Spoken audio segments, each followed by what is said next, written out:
ሰላም አለይኩም ወራህመቱላሂ ወበረካቱ። የኔ ወደ ቤተሰቦች እንዴት ናችሁ? ሰላም ናችሁ ወይ? ዛሬ ደግሞ ቀኑ አሾራ ነው። እስቲ ሴቶዬ ቤተሰቦቿ ጋር ልትሄድ ነው። እስቲ ፈጣር ልስራ በኔ አሰራር አንድ ማንኪያ ካሜራ፣ አንድ ማንኪያ ከግማሽ ስኳር እና ጨው ማለት ነው። ጨው አደርጋለሁ።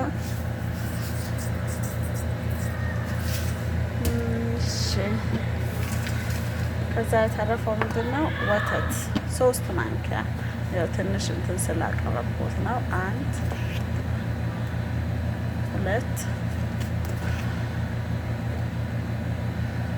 3። ስለዚህ ይሄንን ሶስቱን በዚህ ደግሞ 2 ብርጭቆ ውሃ አድርጌ ዱቄት በዚህ 5 አደርጋለሁ።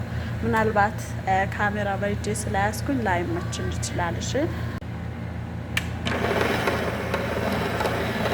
ይኸው ዱቄቱንም ውሃውንም አስገብቻለሁ። ትንሽ ሊያንሰው ይችላል ውሃ ማለት ነው። ቀስ በቀስ እያየው ይጨምርበታለሁ።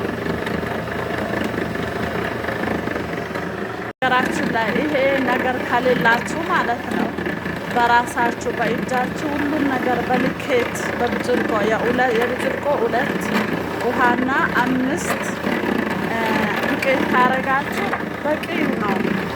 ዱቄቱ የተለያ እስካልሆነ ድረስ ማለት ነው።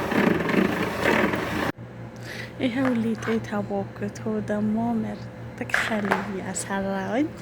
በዚህ በቀረችው ደግሞ ፒዛ እሰራለሁ። ይኸው ይሄንም ቆራርጬ አስቀምጨዋለሁ። ምክንያቱም ብዙ ነገር አስቤዛም ስላለቀብን ብዙ ነገር መስራት አልፈለኩም። ከቤታችን ልጆቹ ብዙ ስለሆኑ ምንም ስንሰራ ሰራ አድርጌ ብሰጣቸው ይበላሉ ማለት ነው። በነገራችን ላይ ያው እሷን ስላዘዘችኝ ነው። ፒዛና ከሊያ ብቻ ስሪልኝ ምናምን ይላል ስላለችኝ ነው። ሌላው ነገር እህቶቿ ምናምን ይሰራሉ። ከኔ ጋር የሚወዱት ደግሞ ፒዛና ከሊያ ነው ማለት ነው። ድሮ ጊዜ እንኳን ፒዛው በተፈጫ ድጃጅ ምናምን ነበር የምሰራው። ዛሬ ደግሞ ያላ ፕላኔ ስለመጣች ነው ሱጎ ብቻውን የሰራሁት ማለት ነው። እነሱ የለመዱት በቃ ሁሌ ድጃጅ እንደማረግላቸው ነው። ይኸው በቀረውም ሊጥ ይህን አድርገን ያችኛው ደግሞ ቀረች። በቃ ልጆቹ ተጫወቱባት ማለት ነው። እኔ እንኳን ጥላት አለው ብዬ አላሰብኩም ነበር ቦታ ስለጠበበኝ ነው። እኔም ነግራችሁ ነገር ብዙ ጊዜ ፒዛ ዛተር ምንድን ነው ስሙ ዘይቱ ምናምን ሚጥሚጣ አይወዱ፣ ዘይቱን አይወዱ፣ ፍልፍል አይወዱ። በቃ ፍልፍል ዘይቱን ካለበት ማለት ነው። ሱጎን አጠቃላይ ነው ጥሎ ብቻ ነው የሚበሉት ማለት ነው። ለዛ ነው ሴትዮ መታመጥም በቃ እኔም ብዙ ጊዜ የሚሰራው በዚህ ምክንያት ነው። ልጆቹ በቃ የሚጣፍጣቸውን ብቻ ነው የሚፈልጉት። ለዛ ነው እላቸዋለሁ። እና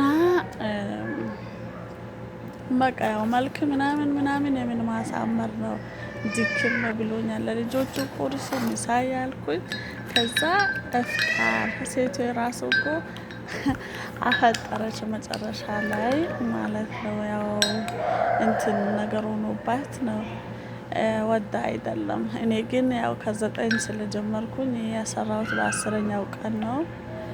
አንደኛ አጠቃላይ ሲያም ከሆነ ምናምን አይከብድም። ምክንያቱም ሁሉ በአንድ ላይ የሚጾሙ ከሆነ እኛ ቤት ግን ሁላችንም አንድ ላይ ትልቁ ረመዳን ራሱ ቢሆን በቃ የሚጾሙት 2 ምናምን ነው እንጂ ሌላ ሁሉ ቁርሱ፣ ሚሳ፣ እቃው ምናምን እንደገና ኢፍጣር በቃ የፕሮሰስ ምናምን ይበዛበታል ማለት ነው።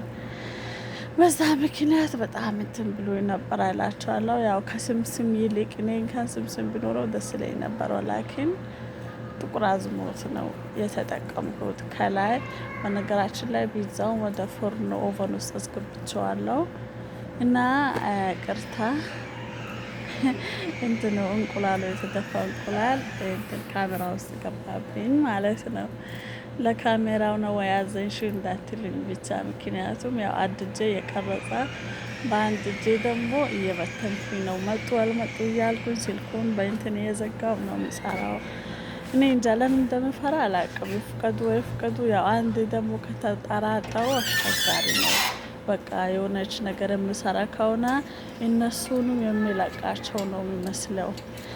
እና ከዚህ በፊት ግን ቢዛ በዚህ አልሰራም ነበር። የሆነች እንትን አለች እንደ ምጣድ ነገር የማብራት አለች፣ በሷ ነበር የምሰራው። ግን ዛሬ እሷ ጥርት ታደርጋለች ደግሞ እንትን አይልም። ግን ዛሬ የምን ድካም ነው። ሳህኑ ራሱ እንዳይዝብኝ እንትን አረኩኝ። ከዚህ በኋላ ማደርገዋለሁ። ብዙ ጊዜ ሰሀብ ላይ ነው የሚቆየው። እንትን ምንድነው ዝብደትል ወረቅ ምናምን ይሉታል ማለት ነው። እንደዚህ እንደሚጠቅም ዛሬ ነው ያወቅኩት። በቃ ሳህኑ ስድስት ነው ያለው። ያኔ በቃ ምንም ነገር አላዘም። በቃ ዝም ብሌ በስፊንጅ ነው አጥቤ እንትን አልኩት ማለት ነው። ይሄ ወረቀቱ ሳርግ ድሮ ቢሆን ሊፋ ስፊን በጉልበትም ካንተው አይቀርም ነበር። እና ከልያዬ እንደዚህ ሆናለች። በነገራችን ላይ ትንሽ የፈጠንኩባት መስሎኛል። ምክንያቱም መጨረሻ ላይ ስንበላው ምን ወጣ እንትን ከታች በጣም እንትን አላለም ነበር። በቃ ነጭ ነበር ከታች ማለት ነው። እኔ ግን እዚህ የበሰላ መስሎኝ ሞኝነቴ እንትኑን ስቶቡ ራሱ ከታች ፍቼ ከላይ ነው እንትን አልኩት። ያረራ መስሎኝ ማለት ነው። ከዛ ያው ለኔ ትንሽ አስቀርታልኝ ነበረ እንዳፈጥር ቢዛው ልጆቹ ምናምን ስለወሰዱባት ትንሽ እንዳይሆኑባት ቢዛ አንድ ፍሬ ብቻ ነበር አስቀረችልኝ። እቺ በዚህ ግን ያው ትንሽም በሆነ አስቀርታልኝ ነበር። ግን ከታች በጣም ይጎላው ነበር ማለት ነው። ኦቨናችን ትንሽ ይሆን የኔ ችግር ይሆን አላውቅም እላችኋለሁ። እንግዲህ አሁን ደግሞ እንትናችን ወጣ። ማሻአላህ የተባረከ ረህማን ምስት ላይ የለንም። ምስት ላይ ብኖረው ጥሩ ነበር። ግን እስቲ ሺራ ላድርግበት። የሱካር እንትን ያረኩት የድሮ አለኝ በ3 ሃይላንድ እንትን ብዬ አድርጋለሁ ማለት ነው። ይሄ ሌላ ነገር እንዳይመስላችሁ ሱካርና ውሃ ነው ማለት ነው። ከዚህ በፊት ተፈልቶ ለበስቡሳ ምናምን ከንስትላው ይልቅ ለበስቡሳ ጥሩ ነው ሺራ። ግን ለከሊያ ደግሞ ንስትላ ሲሆን በጣም ነው የሚጣፍጠው። እንግዲህ እሱን ያለቀለኩኝ ነው እላችኋለሁ ውዶቼ። አብሽሮ በርቱ። ቪዲዮን ደግሞ ላይክ እንዳትረሰው መጨረሻ ላይም ቢሆን አሰራሩ ካልገባችሁ አሁንም በኮመንት ተሳውቁኝ። ቁጭ ብዬ ነው በኮመንት የምመልስላችሁ የኔ ውዶች፣ የኔ ፍቅሮች። ስለዚህ ቤቱን አዲስ ከሆናችሁ ሰብስክራይብ አድርጉ። ልልቃ